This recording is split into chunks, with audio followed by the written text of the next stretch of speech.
అదరగొట్టే కారం రంగు రుచి ఆచి కారం పొడి. ఎక్సైజ్ డిపార్ట్మెంట్ లో టెండర్ల విషయంలో నలిగిపోయిన రిజ్వీ వీఆర్ఎస్ తీసుకుంటున్నారన్నారు కేటీఆర్. ఎన్ని పెడబొబ్బులు పెట్టినా ఉపయోగం లేదంటూ కౌంటర్ ఇచ్చారు ప్రభుత్వ విప్ ఆది శ్రీనివాస్. ముఖ్యమంత్రి గారి అల్లుడికి ఓ టెండర్ కావాలంట ఎక్సైజ్ డిపార్ట్మెంట్లో. మంత్రి గారి కొడుకేమో ఆయన కాకుండా ఇంకెవరికో ఇవ్వాలంట. సో ఇద్దరు పంచాయతీ అన్నమాట. ముఖ్యమంత్రి గారి అల్లుడు, మంత్రి గారి కొడుకు. 500 కోట్ల టెండర్ పంచాయతీ ఇది.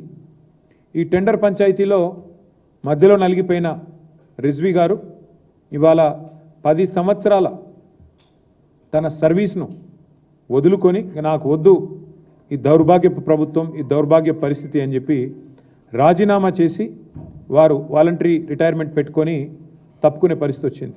కేటీఆర్, నువ్వు ఎన్ని పెడబొబ్బలు పెట్టినా ఎంత వాగినా ఉపయోగం లేదన్నమాట.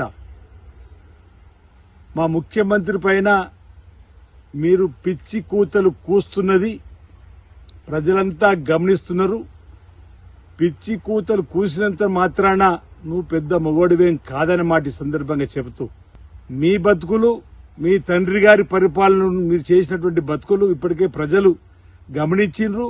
మీకు ఫామ్ హౌస్కే పరిమితి చేసి తీర్పిచ్చినప్పటికీ కూడా ఈరోజు మీ పరిపాలనలో సీనియర్ నాయకులను పక్కన పెట్టి రిటైర్డ్ అయినటువంటి ఉద్యోగులతో పరిపాలన చేసినటువంటి మీరా ఈరోజు మాట్లాడదని చెప్పారన్నమాట.